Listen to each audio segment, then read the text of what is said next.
Hello, hello, and welcome to this edition of the Law Firm Blueprint. I'm one of your hosts, Jay Ruane, and with me, as always, my man Seth Price. Seth, how you doing this week? You just did some traveling. Just came back from the F1. Got hosted by the Eve people, and it was quite an experience. I am not I'm a city kid. Well, that's cool. I guess a lot of sports going on. We had the Derby, we had F1. We just bought out a suite for the Savannah Bananas. That seems to be money, and it's funny. Okay, so you have a gold event, right? You got a great event coming up, and it's something you and I have talked about over time, which is when you're networking, and whether it's a primo suite, getting the people that you want there. You can always fill a suite. Savannah Bananas can be a hot ticket, but the hotter the potential relationship person you want there, likely the more busy they will be and may or may not be able to make it. And the juggling of how do you make sure it could just be a lunch, it could be a suite, could be whatever is a finite amount. How do you leverage your time so that you're getting the best likelihood that the people you really want are there, rather than people who are just taking up space and eating your food? Yeah, that is the $1 million question, because you in some ways, depending on who the person is, you almost want to build the event around them, because that's who you really are trying to network with. Understood, but you very well may they bail, and it's part of the reason I gave up season tickets was it was too stressful. I didn't love the idea of it just going to waste. Yes, sometimes it went to employees, which is great, but it's a full-time job. Once you have that suite, the job just is beginning in that. What are you going to do with it? But I got to tell you, brilliant, because right now these guys are on fire. I've gotten to meet the founder at a conference a number of months back, and it just what a ride he has had, and just the way he is, took. And if you've been to a Harlem Globetrotters game, you'll know that they have not changed their playbook since like 1950. Right. Racist jokes and all still in there. So this guy took baseball, which is trying to figure out how to connect, and just seems to have made it into. It said, you know what, this is entertainment, and I'm unabashedly that way. And I just hats off to him, because he's created a category. Yeah, and the thing that's interesting about it is, like, he started, barnstorming, going to minor league ballparks, and now he's doing major league ballparks. He's beyond that. He's doing football stadiums, and then he's doing collabs with Mr. Beast. He's doing pop-ups. I mean, he's bringing in like women who wouldn't have a place in professional sports. I know there's a professional team starting, but he's bringing people. I'm like, oh, I remember her from the Little League World Series. I mean, this guy has figured out the pulse of how to go viral and done a really nice job with it. Well, I think at the end of the day, though, like in that context, people want to be entertained. I mean, that's where dollars are going now. Their dollars are going to venues and good entertainment. Just you watch. I bet you, as you try to figure out where you're allocating seats, this will be one of the bigger demand things you've done. That other things are niche. I don't like that type of music. I'm not into this type of racing. Whatever it is, you're going to find that this is that you've timed that very, very well. Yeah, so I'm looking forward to it. And it's actually on my actual birthday this year. So it's my birthday party. That at least that's what we're calling it. In the firm, and we're going to get some people there and be able to network with them. And then I got to pick up a suite to go see Olivia Rodrigo, because apparently that's the hot ticket. She's kicking off her tour here in Connecticut at the end of September. So I reached out to my guy. He's like, yeah, I can get you a suite, no problem. They go on sale tomorrow. So by tomorrow, I'll own a suite for one or both of her shows and use that, because if you can impress the kids, the parents, because that will get the parent there, right? There's no conflict. Cancel their travel sports. They're going to that. So look, let's make some money here. Reviews. I'm seeing this stuff look, reviews always important. We've talked about it over the years. There's been more talk from Google through their emissaries about reviews recently than I've seen in a long time. As it gets more and more important, people are talking about it. People are gamifying it within law firms, in particular. Hey, here's $30 for every time, Susie, they mention your name in a review. And apparently Google said, hey, gigs up. We don't want to see that.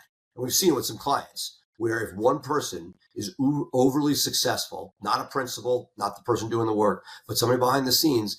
Now, Google says things they very often want, may or may not have a way to effectuate it. But how? I mean, okay, how are they going to check this? I mean, I've got Ashley, and Ashley does a great job, and clients love her, and they put her name in. It's a valid point. They are trying to take anything that we talk about spikes, right? When you did something where 15 people reviewed you on a faraway IP, right? When you and I, a bunch of your people were nice enough to review my firm, a third party guy came and said, "Yep, look at this clump from Connecticut."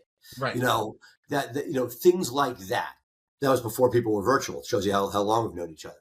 That was a long time. So I think that what they're saying is we want to get rid of the things that we can detect are there. Now, could this be the rockstar? You see this on cruises. You're on a cruise this summer. I just came off one.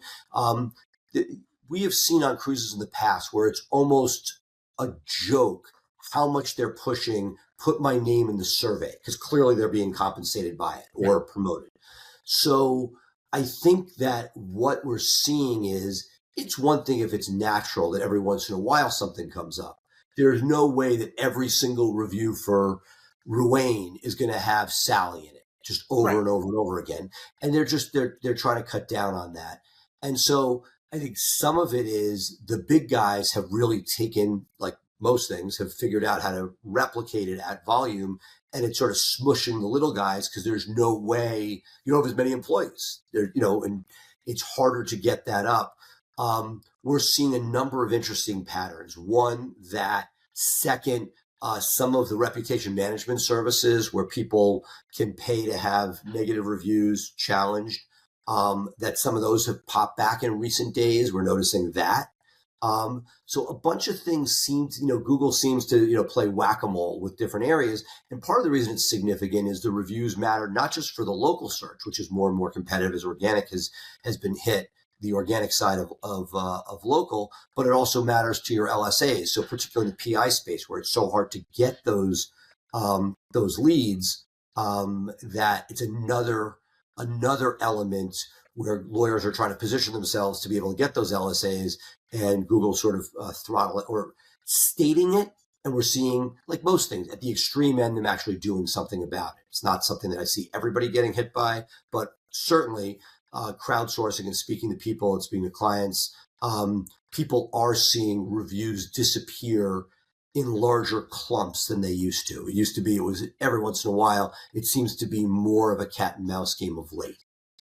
Yeah, we actually had a really interesting issue in the last month with reviews because there's another lawyer in my building, different practice area, and we started getting really long, like really, really long. This happened, I'm looking at the first one here. It happened on March 6th, where somebody was giving a 1-star review to a lawyer who's not involved in our firm whatsoever. And then the same review came up in different words. Obviously, they had fed it through ChatGPT with like a dozen other posters and constantly complaining about the same. So the double whammy. A, somebody wants this guy, and B, they're doing the wrong guy. So somebody they did it not only to me, they did it to like a dozen firms in my town, right? So they've got all of these negative reviews about this one lawyer. He got them too. But he's like, well, I got mine removed because they were negative, blah, blah, blah. He's like, and I'm like, well, I'm trying to get mine reviewed and they're not taking them down. So they're still up. We've hired, we complained, we filled out the form, we showed that he's not associated with us, and Google has left them up. We're still dealing with it.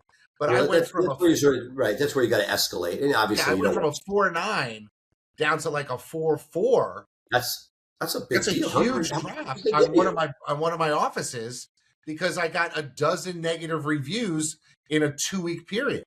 Wow. Yeah. Now, generally, like we saw a lot of this, where Google and Yelp will, if something happens that's political, a buddy of mine did a Trump burger when he first won the presidency with like yellow cheese coming off the side of the bun and a small pickle. And next thing you know, the guy's flooded with 1-star reviews from Staten Island. Right. Those things, Google is pretty good. May not be immediate, but when it's a nominal number, 12's not that large. It will come down with time with the right people escalated. Send it to my guys. I'll have them take a look. But it's not nothing, and it can hurt you because you're in that intervening time. It's not there. My normal advice is when it's a real person, you call up and you say, "Hey, what can you do?" Right. I have no idea who this person is, and I actually, other law firms called me and they said, "Hey, did you know about this?" I'm like, "Of course I know about this. I knew about this the minute it happened. You're the one who found it a week late because you don't pay attention to reviews." And they're like, "Well, what are you going to do about it?" I'm like, "Well, I escalated. I talked to the people that I had and tried to get rid of it." But and you gave me some advice. Responding to the review makes it harder to get it taken down, especially the first 30. I don't like that. It's not. There's a lot of stuff out there, because it's not real. And again, you would do that if it's not going to go away. But right now, the goal is get it down. Right. Does this guy know who's going after him? No, he has no idea. And it's frustrating him because he's like, now I got all these lawyers who hate me. He's like, I'm a referral practice. Like, I want them to send me cases, and they're saying, "Hey, you pissed off somebody, and they're coming after you." Even though I think it's like a ransom situation, I got a feeling at some point someone's going to reach out and say, "We can get rid of all of these if you pay us X number of dollars," type of thing. Yeah, right. So just like Google doesn't want us having too many people, one paralegal happy, it's tough because, you don't want it gamified. At the same time, you want people to get great service recognized. Yeah. And so like anything else, just got to say, okay, you want to make sure that, they don't, at the end of the day, Google doesn't want it gate kept. They don't want you only having your happy people do this. But, it was something back in the day, Tammany Hall in New York City, scandalous period. And something, Philo LaGuardia, somebody asked him, why do you put your friends in your administration? And he's like, what am I supposed to do? Put my enemies? So it's like, what are you supposed to you're supposed to why are you only asking happy clients for 5 stars? Do I want my enemies putting stuff up? Right. Exactly. So it's interesting to me because, we've been working sort of in this Google ecosphere and sort of have left things like Yelp just sort of sit by the wayside because, I mean, think about it. I talked to the Yelp rep recently. That's never a good. Well, they were trying to sell me on some sort of package, blah, blah, blah. And I took the call because I said, and I want to get some answers. And they're like, look, we don't want reviews from people who are not Yelpers. That's why we'll only put up in the, verified review type thing of people who are active on our platform. And then if somebody reviews you on Yelp, they will not, we'll try to go after them and get them to start reviewing other places, so that they could become inactive. And I said, and they're like, well, how many people do you have in the state of Connecticut that are like active Yelpers? And I don't know if he was telling me the truth, but he's like, there's about 79,000 in the state of Connecticut that are constantly posting on Yelp and reviewing. Okay. And I said, okay. Time out. I call bullshit on all of this in the sense that active Yelper just means you've done a bunch over the years. Right. It's not like they're sitting there today. So I pushed back. I said, okay, there's X number of people who get arrested for DUI in the state of Connecticut, right? It's less than 10,000. I said, so I have to hope that of those 10,000 that get arrested, some of them, maybe 2 or 3 would be active Yelpers. Where's the value to my investment? And he simply pitched a pivot and said, you just want to have a fully built out campaign, and we want to highlight 2 or 3 of your very positive reviews on your page. We'll keep all of the other ones, but we can structure where, put the best reviews at the top of your campaign, of your profile. He's like, because that's what's getting indexed by all the AI tools now. And I said, but it's so awful. It's so disgusting. So basically you're telling me you want to gamify the system, take you want me to pay monthly. So my 3 decent Yelp reviews, because we've never gone after them, are in the top area so that, Well, look, and it's one of those things. If the price is right, you may do it. I'd say the first thing everybody needs to be doing, if you haven't already, dust off your Yelps, dust off your Avo. Haven't looked at it for 10 years. looking at each of these places, have some sort of strategy with these different message boards that you may not care about, but hopefully find somebody at your firm that has has some sort of relationship with those platforms. There are all these different places we just didn't care about. And I'm not saying you have to go crazy on it, but I think it's at least find out what's there and get rid of the stuff that's really not good. And one of the things that you can do, which is what we've done or I've done, is I actually set up an automation that looks at a few Reddit channels, identifies Connecticut-based issues of criminal law, DUI, and will Slack me a message using make.com and Zapier and a couple other, things. If a thing gets posted, I can then have a link to be able to respond. And that's like, one step forward is somebody other than you is doing it. That's the next level. It's all being automated, but I'm getting to see the right. But then I have to get somebody else who can and do the response.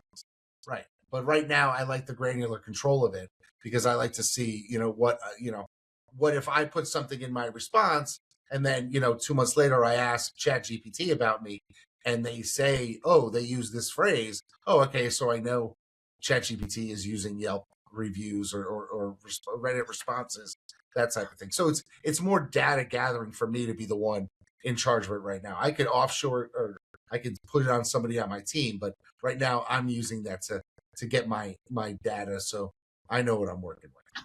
But it's just the reviews and staying on top of them and curating them and pointing people to the right place. I mean, in a medium-sized firm or a firm that's not a solo with a paralegal, like I'm talking, you've got maybe 2 or 3 partners, maybe 2 or 3 associates. Your head count is probably in the 7 to 15 range, right? All in 7 to 15 range. You could have a person who's cultivating reviews, monitoring reviews, responding to reviews, has a full-time job. No, well, yes. And again, if done with the right person, can be international, doesn't have to be domestic. Again, flashbacks, iterations I've had. One point, I had only intake looking at it. And the issue with that is that as they get busy, they may cut down on the number of reviews they're helping you with, right? But I think in some respects, a lot of people come full circle, realizing that if people are going to leave you a negative review based on something on your website, their interaction when somebody answers the phone, you won't take a case. If Google is going to say that is a meaningful review, that somebody who called your firm that you can't help, the equivalent of somebody going to Carbone's and not getting seated because they don't have a reservation, never tasted the food. If that's going to stick, should somebody who calls your office that you can't help but you refer somewhere else, is that worthy of a positive experience? And so all of a sudden, intake has become a better place to curate, but the happy client, or even the client, let's assume you're not gatekeeping, that having a person, nothing more valuable. I am amazed because the number of firms I see through BluShark that crash and burn with 0 review generation. There's one in a major market I'm dealing with right now.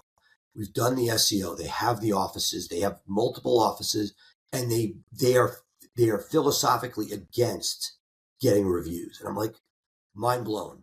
But part of the problem is that has value. It was funny. I was looking at, I took some time, probably, the middle of April, and I said, let me look at all the lawyers I know that are 70 plus, right? And try to get an idea of who might be targets for acquisition, who might be targets for, hey, you want to slow it down, come join our firm, bring in your referral network and that type of thing. And I'm looking at lawyers that have been practicing for 40 or 50 years, and they've got 3 reviews, 7 reviews, and the last one was 8 years ago. And I don't know about you, but if I start looking at adding a lawyer who's on their own at any point in the game, and they don't have a significant number of reviews, that's going to trigger something in me, and that, like, what are they doing if they can't get reviews? Now, I know some really, really shitty lawyers that have 200 plus 4.8, 5.0 star reviews. because they have worked it. But I know their work product. I've seen them in pre-trials. I know they're not doing a good job, so to speak. But their clients don't have anything to measure that against. So to their client, they did a great job. I mean, I had people, I saw people get 5-star reviews when their lawyer was like, "Oh, I totally missed that suppressible issue in a pretrial," and the Well, look, judge had to call it out. And I'm like, "Oh, so," and they're going to go back and be like, "Hey, this case is going to resolve favorably for you." Now they didn't identify the issue. The judge did. And so, one thing I'm going to throw out there for any of our family law people out there, the one risky thing in life, it sounds awful, but guardian ad litem, very often courts appoint you as that can be an awful review terrible issue because you're representing often the kid. Parents don't like your position.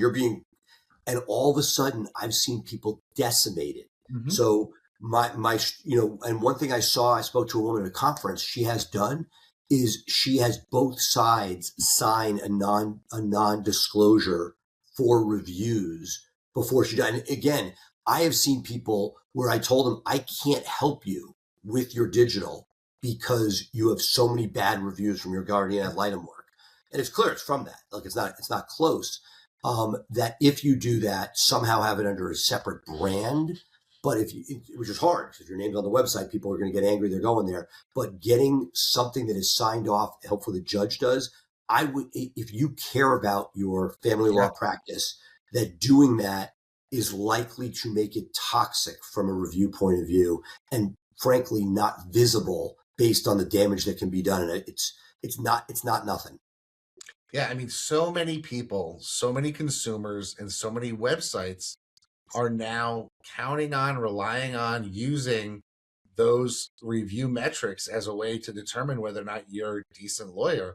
That, I mean, shit. I think, before you hire a quote unquote marketing director in your 15-person firm, I would hire somebody who's review wrangler. That's their job. Well, that's not expensive, right? A real marketing person, you need to know a lot. Here, they have to just be tenacious. Yeah. And so one of the things that we've been doing, Seth, is, my people have a series of, standardized calls that they have to make when we open a file. Our intake team does it.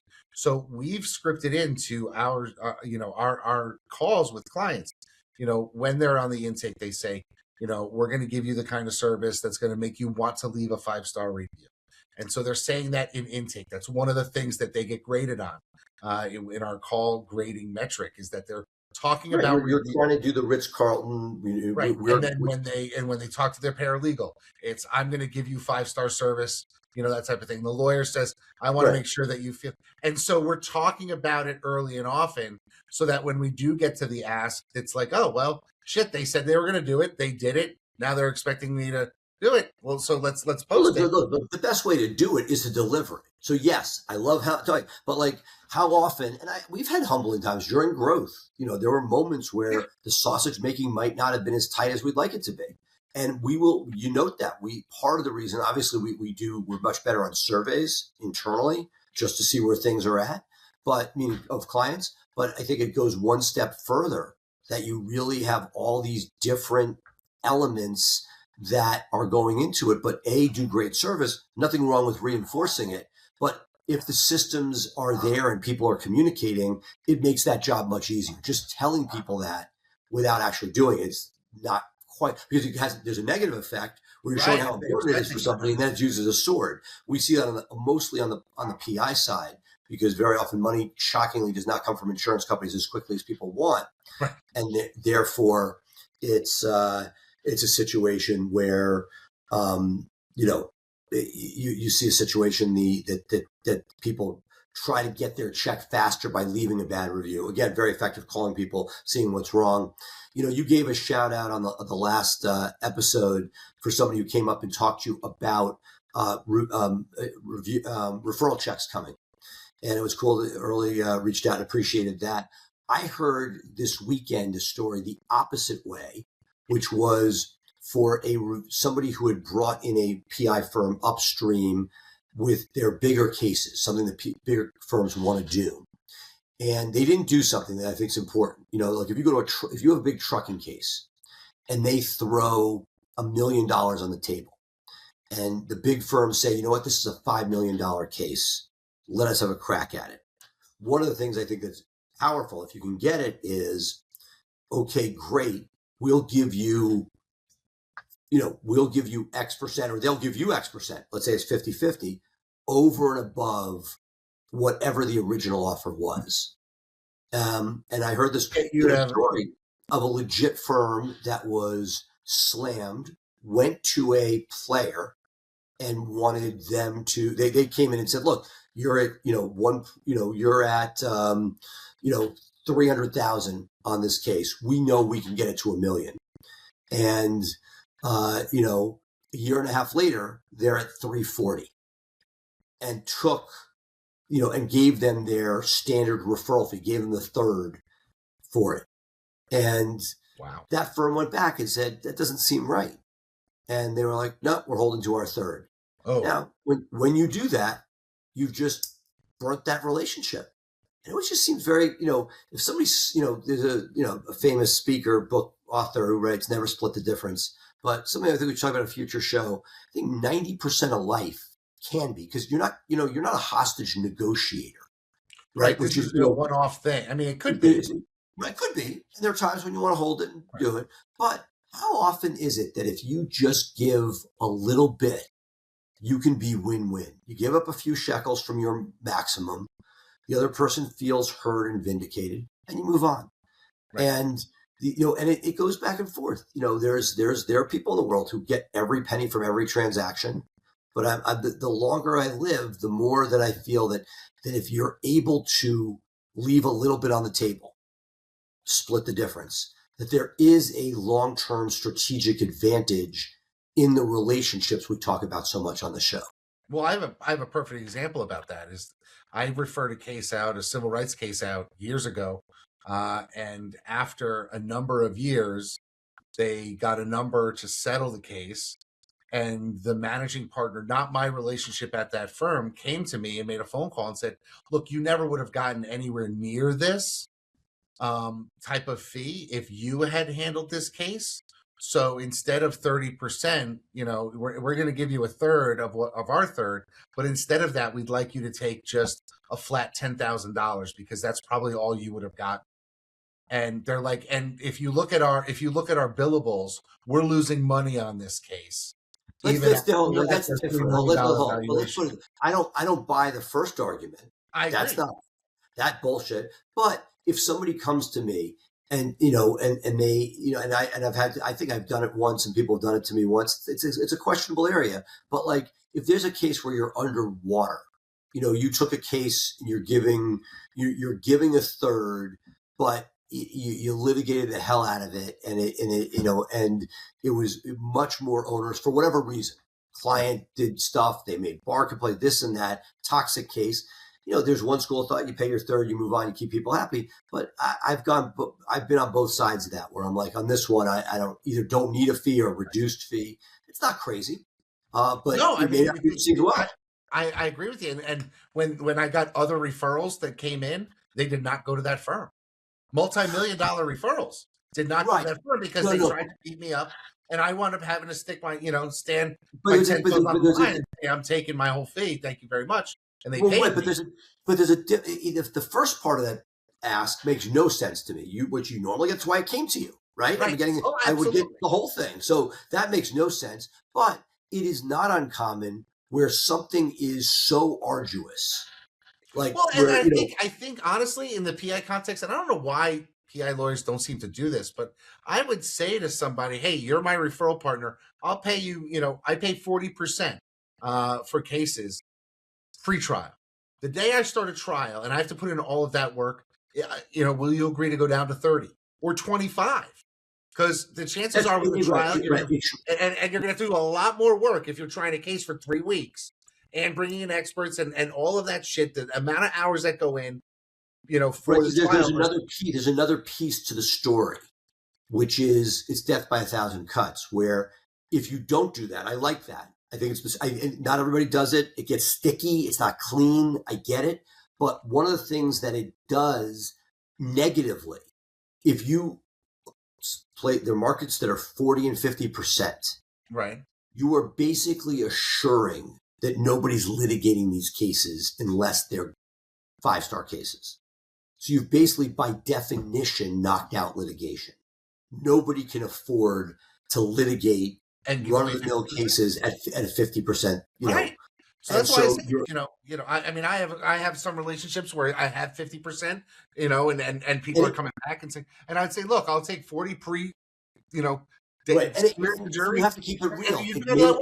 I know what it's like to try a case. I know the amount of work you put in. I think you should earn more, and I'm hoping for a bigger number. So my 40% of a settlement, may be smaller than 25% of a trial verdict. And the part that nobody puts in is the zero, which is they just drop the case because it's the risk changes. Yeah. The risk profile for the law firm. I'll land the plane with this one. And I don't know if you have an opinion on it. I have to go by analogy to the criminal world or the fee-for-service world.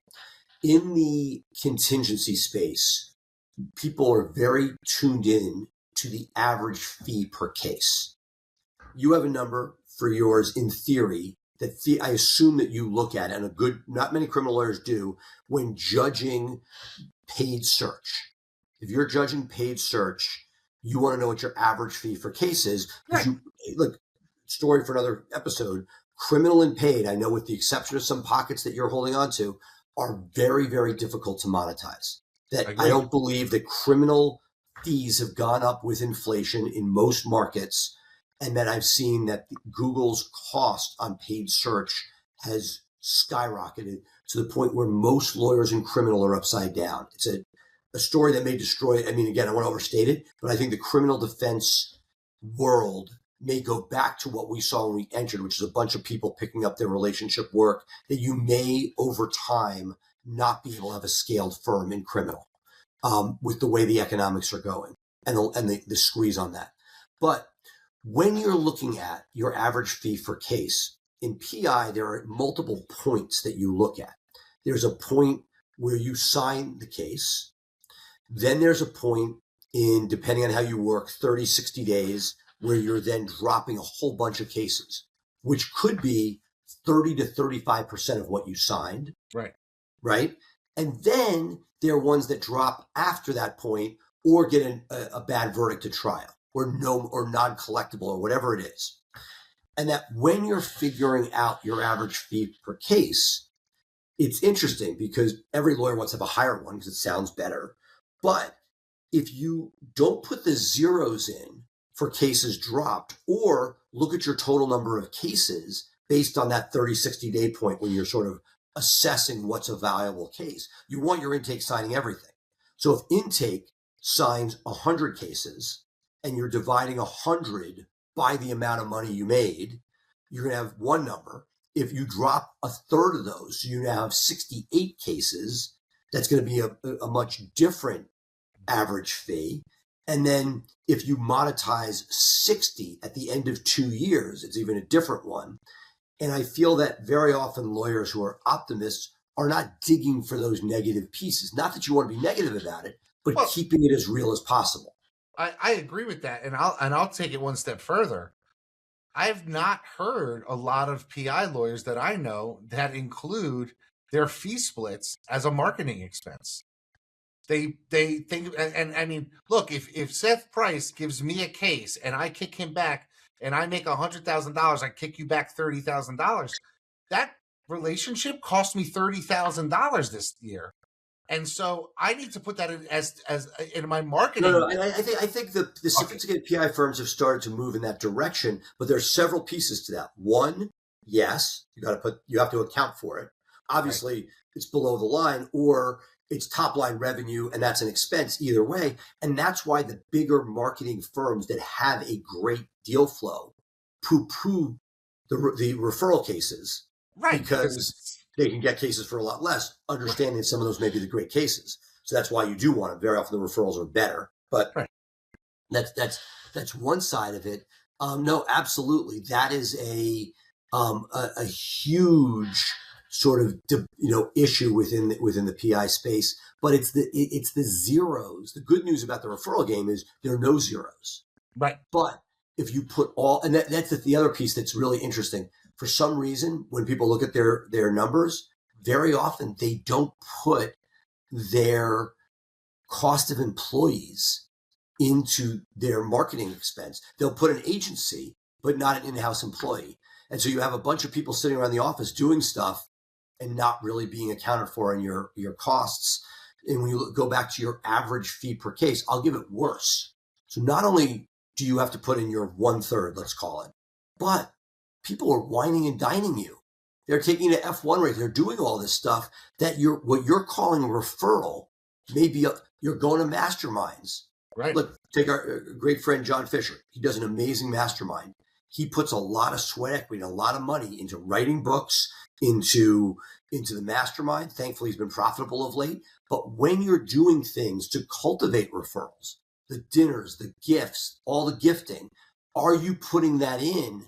Because otherwise, you really don't have a genuine idea of what it is. You're just like, oh, it's a referral. I'll just take that off the top. But right. Doesn't work that way. The person you have that's managing your referral business, all of that needs to be taken into account.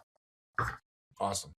Well, boy, for two guys who said we don't know what we're going to talk about today, we kind of went long, but that's not a bad thing here in the Law Firm Blueprint. But folks, that's going to do it for us this week here in the Law Firm Blueprint. Of course, you can take us anywhere you want to go by subscribing to the Law Firm Blueprint podcast, wherever you get your podcast. I know I get mine on Apple Podcasts. I think you probably get yours on Google or Pocket Cast or Spotify because you're not in the Apple ecosystem. But that's one of the reasons I could jettison this friendship at any moment, Seth. So you got to be Apple or the green check mark. The green check mark. It kills me. It kills me when I see that green check mark come in on your text messages. But folks, you can catch us live 3 p.m. Eastern, 12 p.m. Pacific every Thursday on LinkedIn, but also in our Facebook group, The Law Firm Blueprint. Please join us.